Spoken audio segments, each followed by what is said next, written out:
And so now, indeed, we will be able to hear what's going on with regard to T+1 from the chair of the T+1 Industry Committee. So Giovanni Sabatini, please welcome on the stage.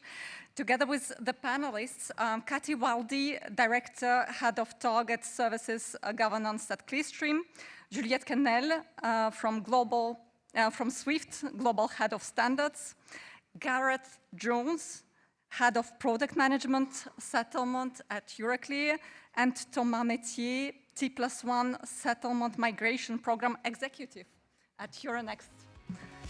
Thank you. And yes, of course, so Josh Colagerable, one of the most essential persons from T2S perspective from the project.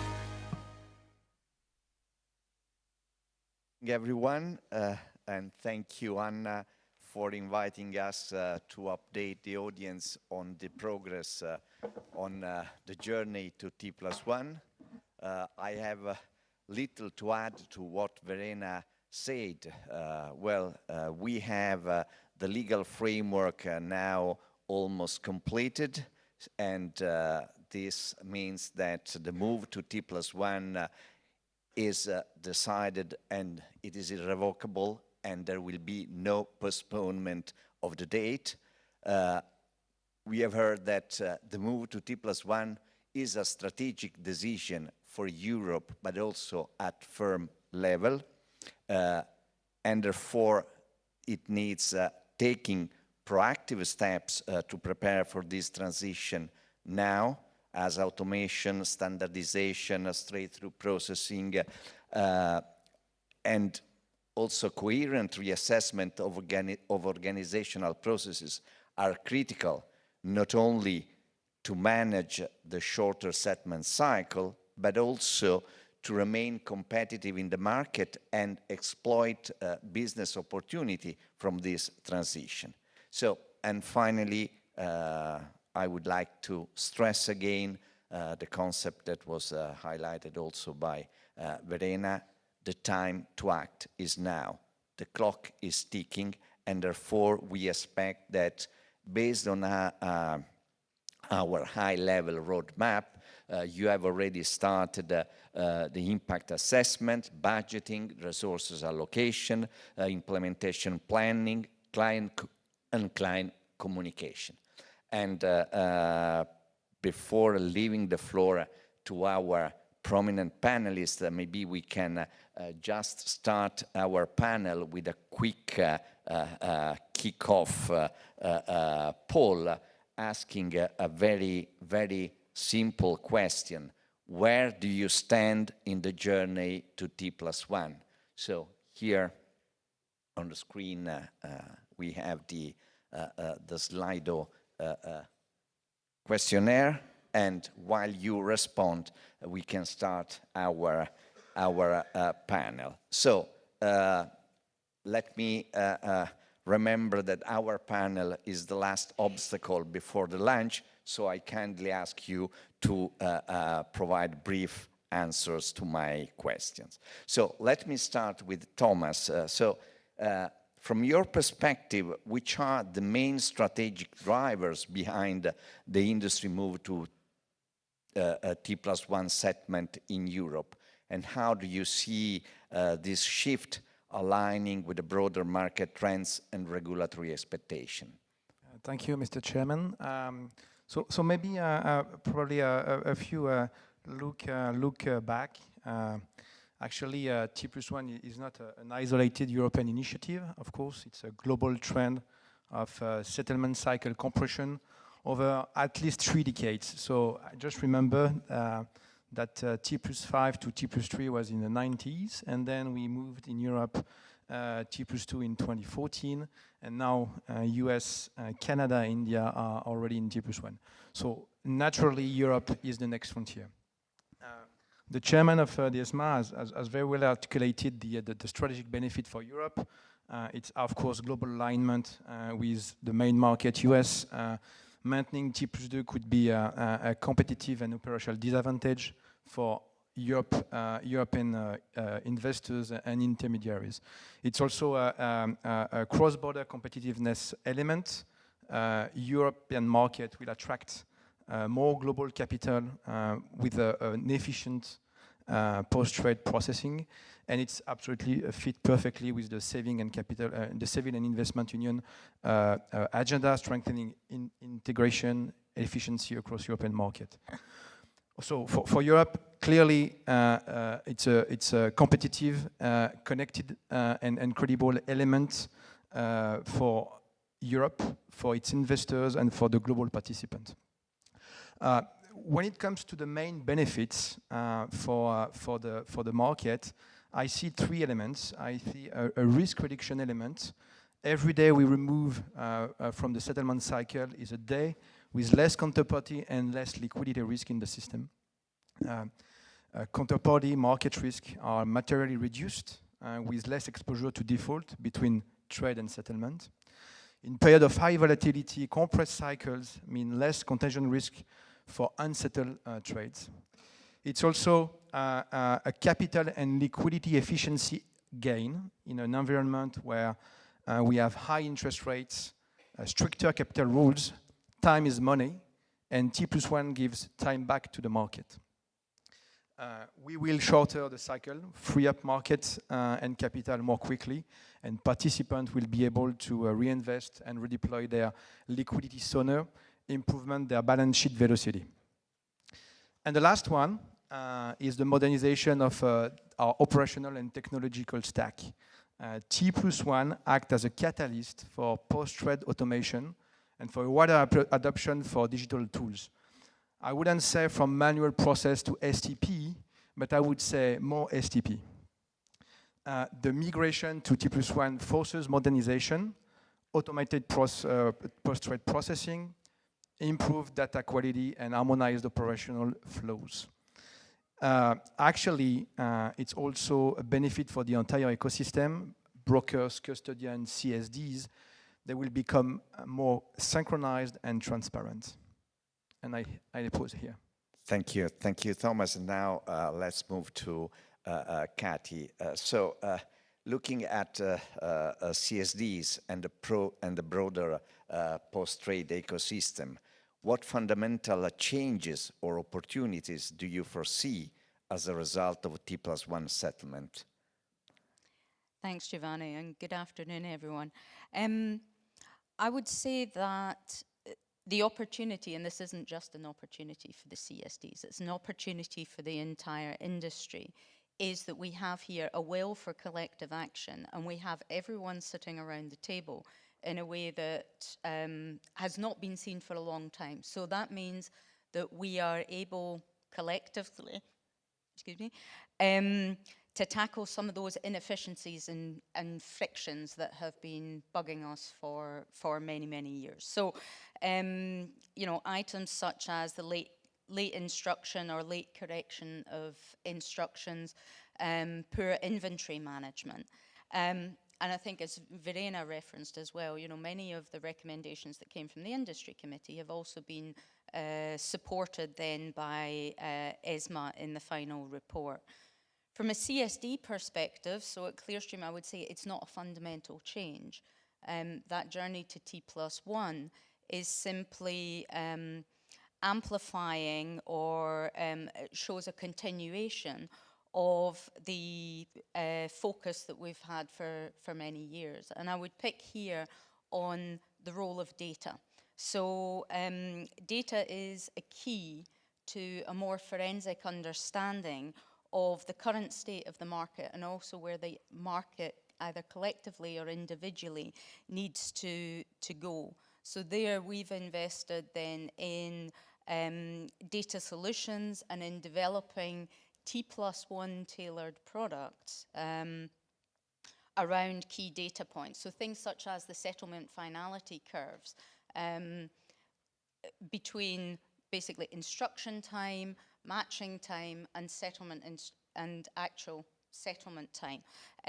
Having those kind of understandings is key to being able to support the market in its evolution. And I would say there, it's an opportunity for a layer of smarter products then to assist the market with its transition. Thank you, Cathy and Gareth. And so, how do you see how should CSDs should evolve to remain resilient and competitive and relevant in this environment? Okay, yeah, thank you, Giovanni. And I think it's worth starting actually by just mentioning that people often forget, but we've been at T+1 before actually. If you go back to the 1920s, which is well before my birth date, but Wall Street was actually settling T+1 all through the 1920s. And they actually had to abandon that due to and there was an equity boom in the 1920s, which obviously ended in the Wall Street crash. But in the end, they couldn't deal with the post-trade processing. And they started moving out from T+1, I think in about 1932. And they kept going out until they reached about T+5 in 1968. And then, and they were having to stop trading because they couldn't deal with the post-trade processes.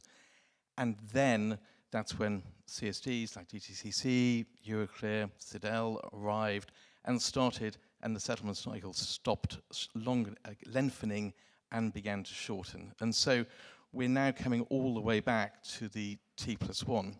What's interesting is that actually, if you look at the recommendations of both the EU and the UK task forces, only about 20% really apply to CSDs. And most of them apply to the getting your settlement instructions into CSDs on time, getting trades allocated and confirmed, positioning your resources, whether it's cash or securities, whether it's doing FX. And so what's absolutely strategically brilliant about T+1 is it makes the industry address the whole life cycle of trades through to settlement and come together and tackle at one go all of the post-trade inefficiencies, which strategically makes, I think it's so important to helping the broader kind of public policy and SIU agenda. Now, from a CSD point of view, I think there's two particular things we're focusing on at Euroclear. One is relevance, and there, very much as Cathy was saying, we see there's a lot of inefficiency upstream from CSDs. We see 15 to 25% of settlement fails actually are as a result of counterparties failing to get matched instructions into CSDs in time to settle, and therefore maybe another 25% of settlement fails are a knock-on, an indirect consequence of that. So we are putting a lot of effort trying to help our clients upstream of us get their matching, get their settlement instructions into the system, into our systems on trade date.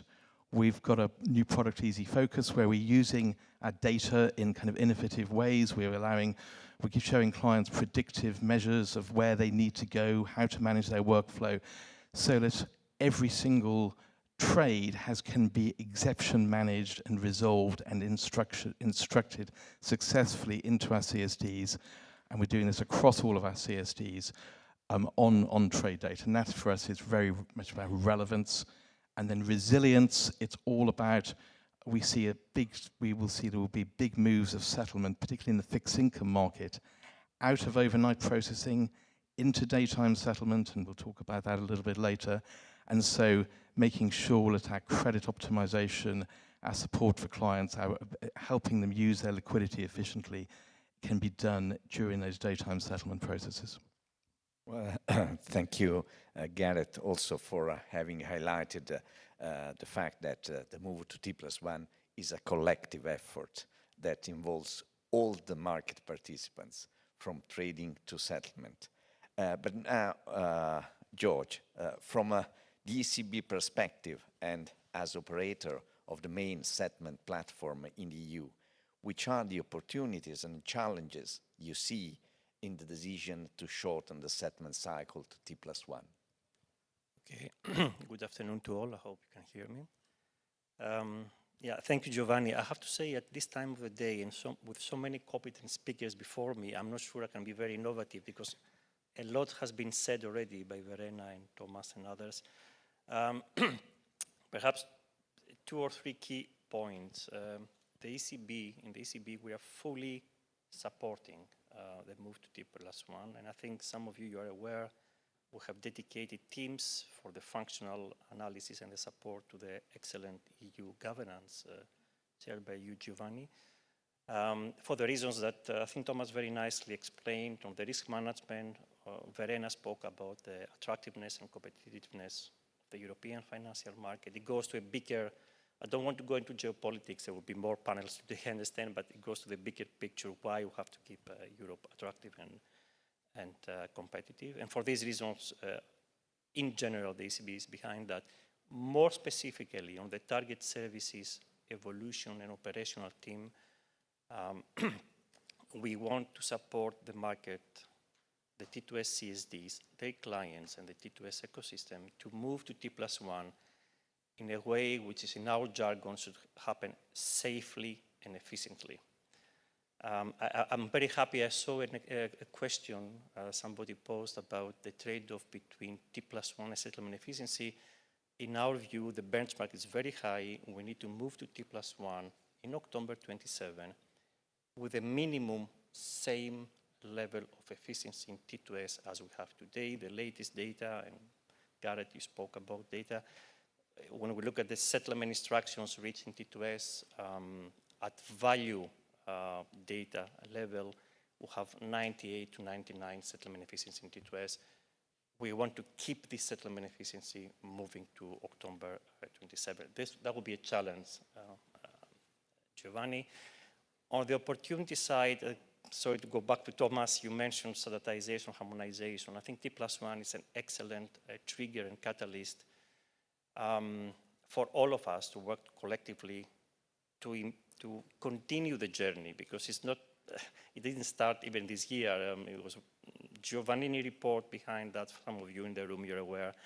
T2S helped the CSDR, score standards, AMIS-ECO standards. There's a whole journey in the last 15 years. I think it's an important opportunity to move for more STP, more standardization, moving to October 27. Probably I stop here, Giovanni.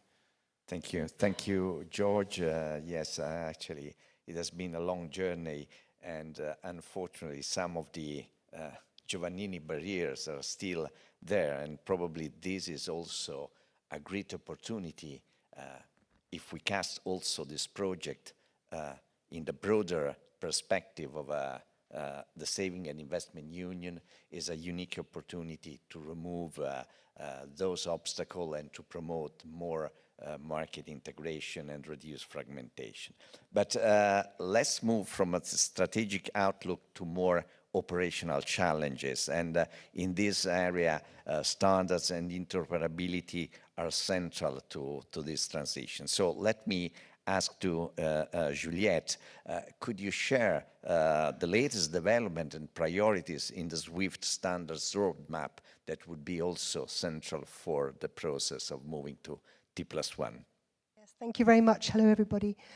So I think the first thing to say, it's really important to note that all the messages that we need when we go live are available. I think there's only one missing, which we're working on, but they're all available, and that's thanks to everyone in this room, and thanks to all the committee for doing the analysis. But the one thing I think we do need to focus on, and I think where the standards team at SWIFT is very much focused on, is on making sure we have the right market practices to support the implementation of those messages, because that tends to be when this industry falls down. The messages aren't enough. We need to know how to use them. And if we want to be faster, then we all need to follow the same rules, right? And I'm going to give you a few examples. I know Kathy and I were discussing this a little bit earlier, so I'm sure you'll come in, but you know, take SSIs, for example, right? We have a 60-page market practice document available. And I think we can all agree that no one is going to read, at least not even I am going to read 60 pages of market practice on how to implement SSIs.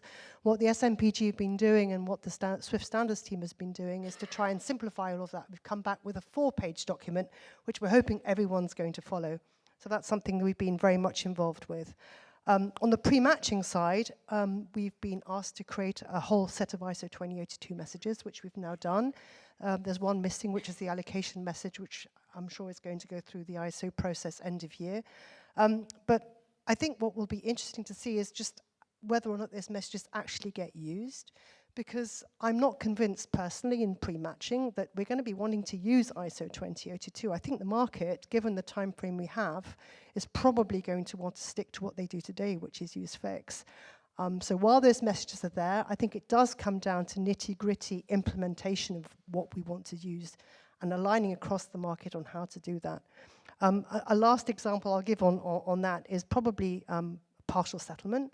I think we've all agreed that that's something that we're going to do, but we're still looking at the finer print, right? We're still working out whether we should allow a unilateral opt-out or not. Those discussions are still happening.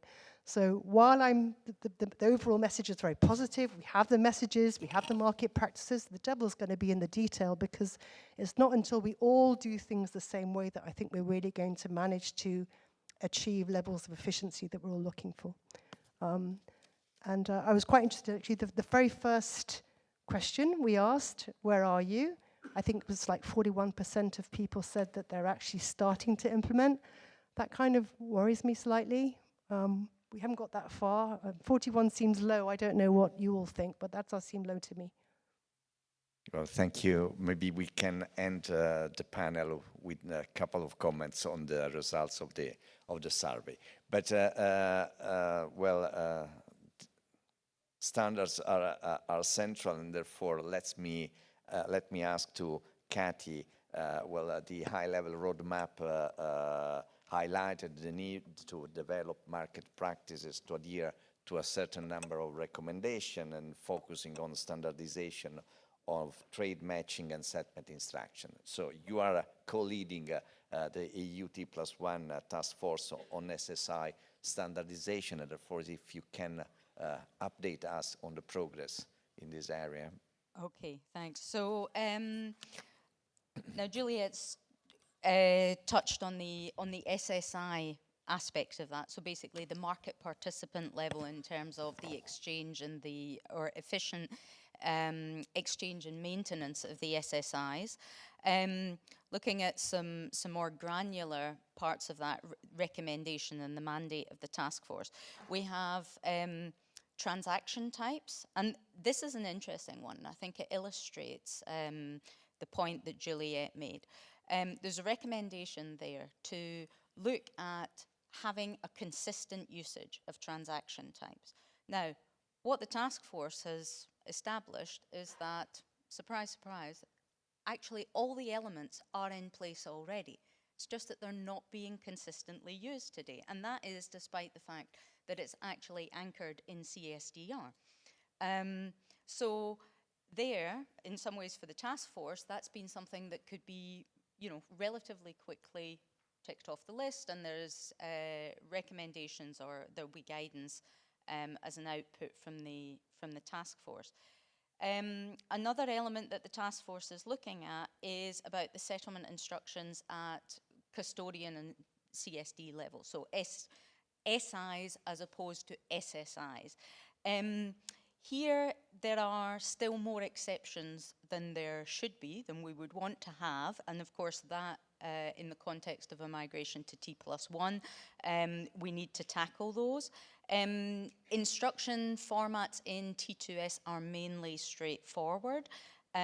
Cross-border outside of T2S is more varied, basically because we have more complex chains of CSDs, particularly when you're looking at reaching, for example, DTCC. You may have multiple uses of relayed links, and not everybody has organically grown their formats in the same way amongst the CSDs.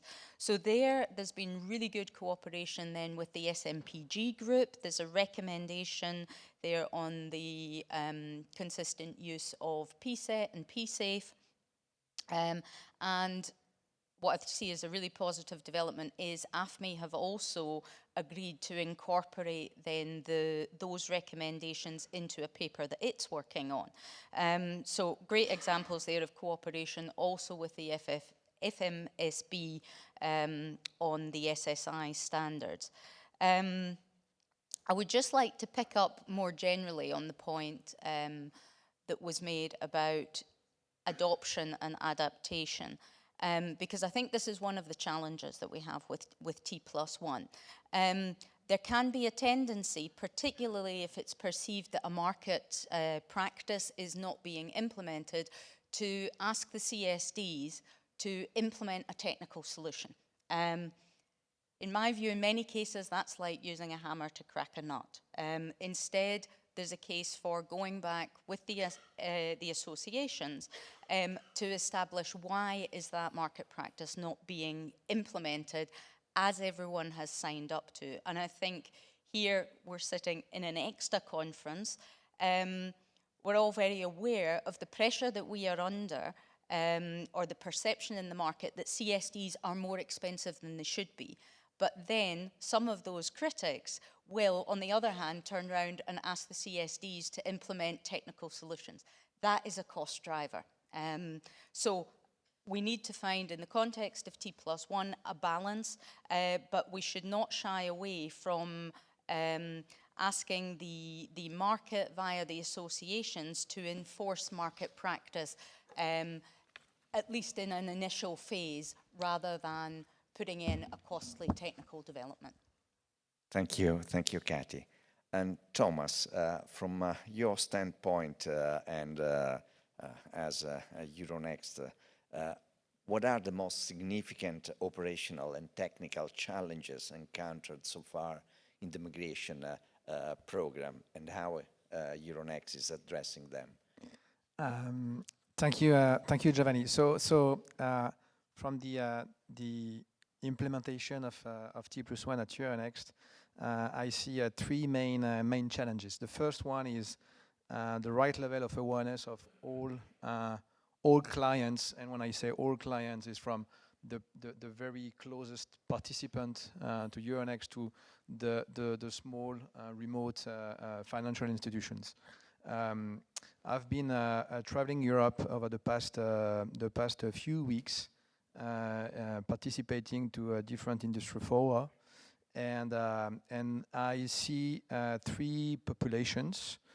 First and foremost, what I would call the usual suspects, where everyone knows everyone. They are in the room from the very get-go, and they are well aware about T+1, what is going on, and they are prepared, and they are in the mode of implementation. There is the second population, where they are in the room, and they are following up the discussion, and they start to be prepared. And there is the population of not being in the room, and that's worries me a bit, because actually I get feedbacks that these, I mean, the ones that are not in the room actually are not very aware about what is T+1 and what are the requirements are. So that's the first thing. So getting the right level of awareness, because T+1 I mean is full throttle now, and it will continue for the next 2 years. The second thing is internally. So Euronext actually is a trading, a clearing, and 4 CSDs, and actually trading on seven markets. So one of the complexity that the program has to manage is the interdependencies between the three divisions. I mean, also saying that they are not well connected together across the three divisions. So making the interdependency transparent to everyone is quite of a challenge, especially in a context where actually each and every division has its own project roadmap, and orchestration and sequencing T+1 across the board is particularly complex. From a pure CSD standpoint, we should manage the transition for 3 T2S CSD and 1 non-T2S, non-EU CSD, which actually makes our life a bit more complicated than it could be intended. We actually, for the non-T2S CSD, there is features that are present already in T2S that are not, that we'll have to implement. And on top of that, there is extensive discussion at market level locally that these features are probably not, I would say, welcome by the local market. So that's derived with pretty extensive conversations with the markets. We have not landed for everything, but we intend to do by the beginning of 2026. And actually, externally, and it's back to the footprint of Euronext, with trading, clearing, and 4 CSDs on 8 domestic markets. The number of stakeholders that we have to manage or to interact with, national competent authorities, industry fora, clients, is very, very significant, and the external engagement is far from easy. So we are managing, we will be at the rendezvous, but T+1 for Euronext is kind of a complex animal. Well, thank you, Thomas, and well, let's move to another critical issue, liquidity management. Gareth, how will liquidity be managed in the T+1 environment, and what are the key intraday liquidity challenges?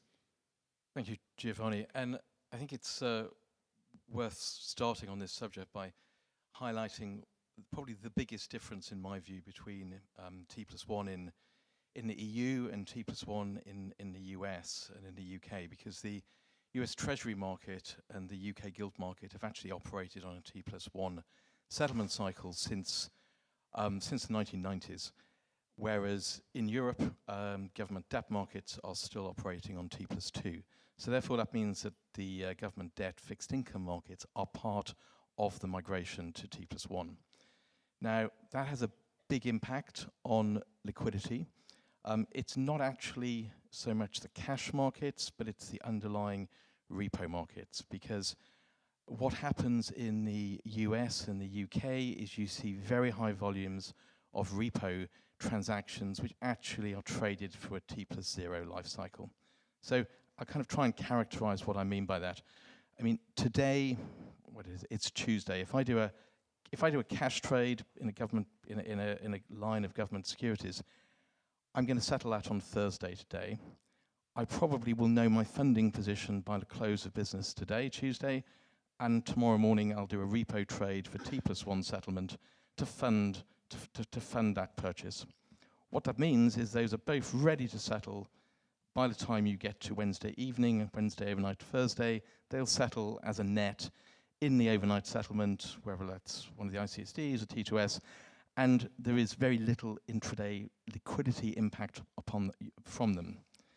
Once the government debt markets move to T+1, we should expect in the EU to see a big increase in the volume of repo, which becomes traded T+0. That means it isn't even traded until, now we're on Tuesday again, the cash market trade is traded today, the repo isn't even traded until tomorrow morning, by which time the cash market trade has already settled. And we're talking billions and billions of value of settlements here, which are going to be impacted, and nobody really knows what proportion of the repo market will move to same day, but there's a big kind of risk around, or there's a challenge around making sure we've got the right settlement arrangements in place so that the securities financing market can deal with this problem. It's a very, very important issue that's come out of the securities financing work stream, and they've done a lot of work with the ICSDs, with Euroclear and Clearstream to look at this. And the way we're going to address it, and we're close to landing the final recommendation from the industry committee, is to ensure that there's a synchronization of settlements, whether those are repos and reverse repos rolling over, whether those are cash market trades and repo, but that there is a kind of a standard approach across the fixed income settlement locations, which will allow clients, using some of Juliet's standard messages, hopefully, which will allow clients to hold certain settlements back and will allow them to settle at synchronized events, avoiding big intraday liquidity drains and settlement blockages. Well, thank you, Gareth. Well, you mentioned the differences between EU and US and UK. George, the process to move to T+1 in the EU is certainly more complex than in US and UK due to the multifaceted, multi-jurisdictional landscape. However, T2S is providing a common settlement platform for a majority of CSDs, therefore facilitating the journey. So how the ECB is supporting this process and accommodating for the solutions proposal suggested by the industry. So we have discussed the operational timetable, SFT settlement, and so on. Yeah, thank you, Giovanni. I would take it from my introductory remark, and I would start from we have to do this transition safely and efficiently. That's how we see it in the ECB. So our starting point, we are here to support the T2S stakeholders, it's T2S CSDs and their clients in order to do this transition. Now the challenge is, and to some extent I echo what Kathy said about a request to change something on the settlement layer. Yeah, you can have this request. If you look at the isolation, you can do a technical request change. If you want to do it properly, safely and efficient, you have to check the wider impact to the market. And I'll try to be concrete. Out of the report, the industry committee report recommendations, some of them are relevant for T2S, obviously, and we already have put in the pipeline, I would say, the low fruits, the easy to implement as soon as possible. You may be aware the extra time we provide T2S stakeholders in the market to start nighttime settlement from what is 8, 9 o'clock today to go to midnight, more or less. And we have seen that the impact to the market, there are no negative externalities, let's call it like that, and this is already in the pipeline. There is another request, and I'm becoming a bit more concrete here, to push equivalently, in analogy, the DVP, the delivery versus payment cutoff by 1 hour. Technically, this is a very easy functional change, and we can do it in T2S and the ECB, but the right way to do it, we need to make sure that there are no negative externalities to liquidity managers across Europe, to the other target services, to monetary policy, perhaps collateral procedures at the end of the day. And this is where the challenge is. So it's not really a question so much about changing a functionality in time within the next 2 years, is to do it in a way which is structured and responsible, if I can use these words. And coming perhaps to Garrett's point, I think it's a very valid one. There are other changes in the pipeline. Here we rely on the EU Industry Committee and the EU governance to, as you said, Garrett, to come to a common ground and agreement, endorsement of the user requirements, and probably we're going to have the right, sometimes we call it technically gating events within the daytime of settlement, and we can support the market, let's say, with better liquidity management during the day for the reasons Garrett very nicely presented. Just one comment on that, because this has created a lot of discussion in Europe, I think.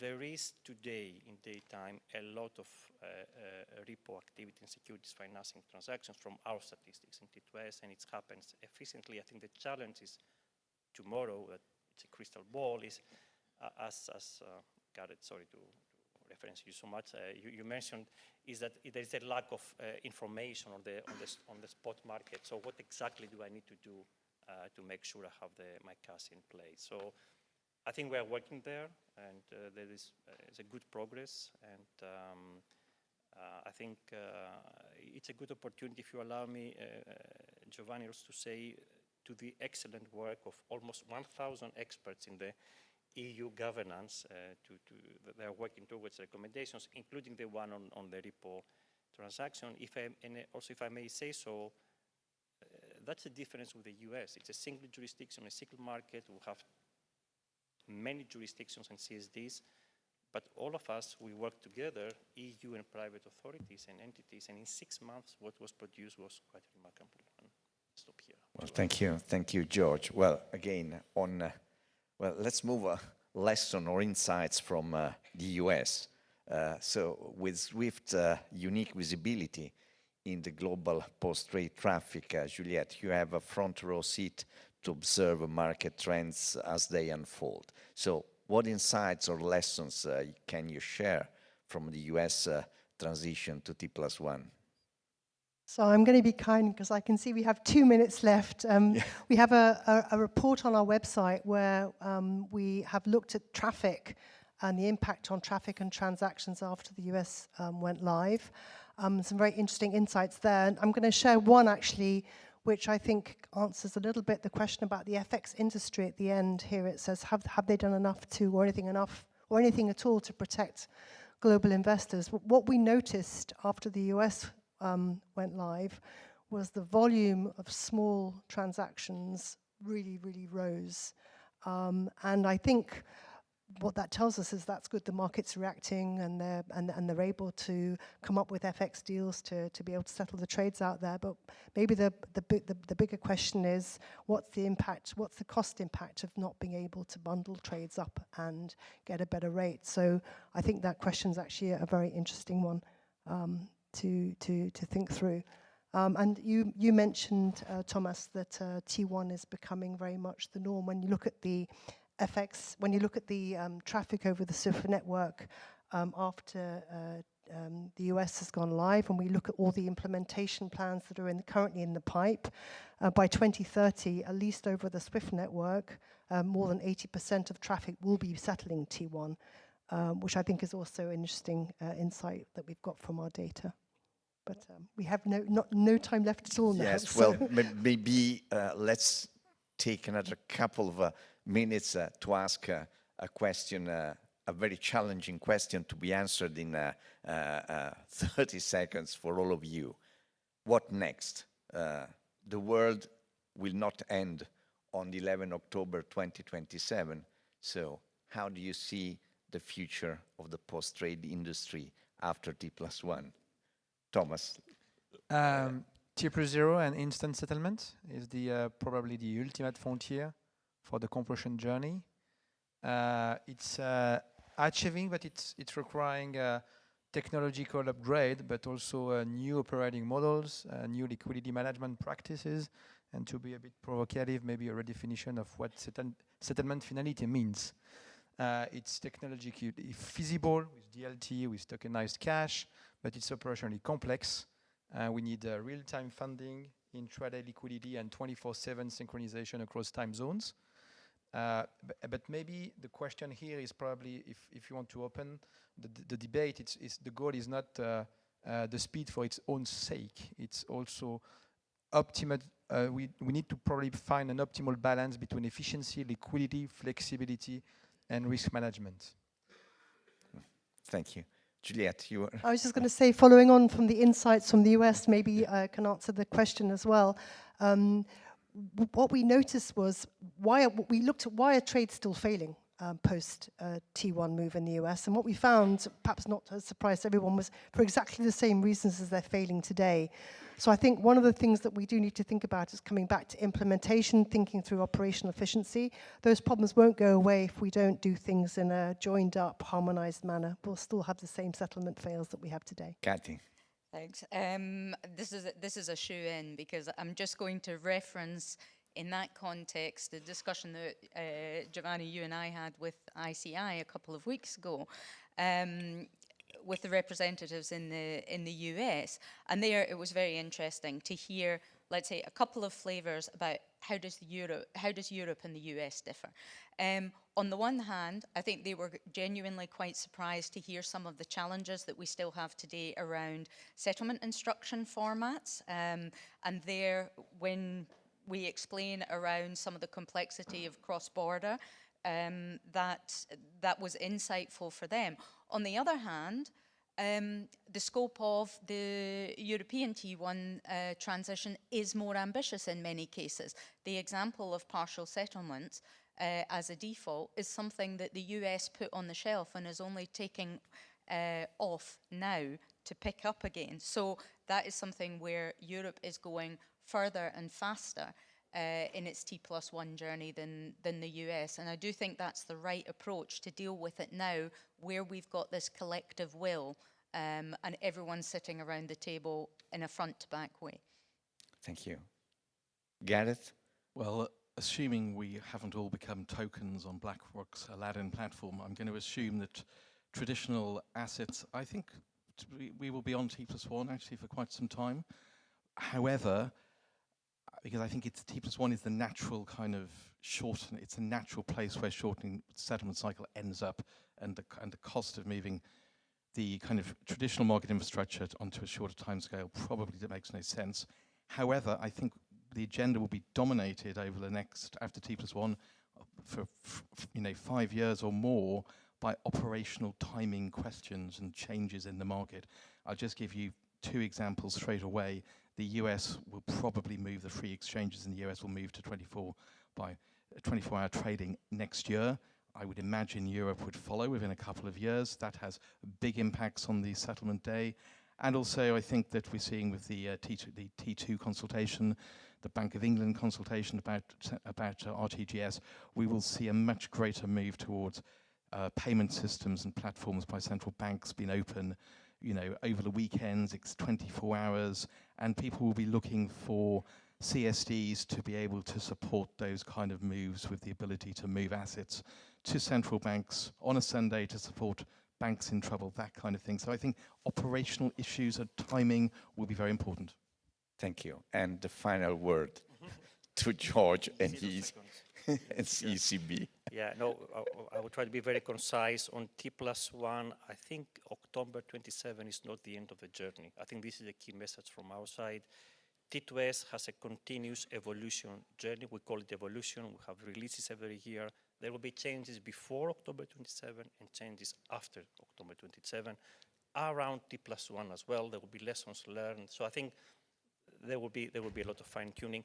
On the bigger picture, I think the 24/7, 24/6, whatever the incremental steps, the timelines of the window for settlement and cash provision, it's a key element. And then one word, I know there will be more discussions today on tokenized, non-tokenized world. What is important for us as ECB is that euro currency and central bank money remains the risk-free settlement asset for the financial market. This is our anchor, our vision, whether in tokenized central bank money or non-tokenized, and I will not go in more details. Well, so thank you very much to our panelists. Apologies for not having time to answer to all your questions, but don't be disappointed. We will keep track of your questions, and we will try to answer through our Q&A section in our website that probably will be live on next Thursday. So once again, thank you. Thank you for your participation in this panel, and well, have a good journey to T+1.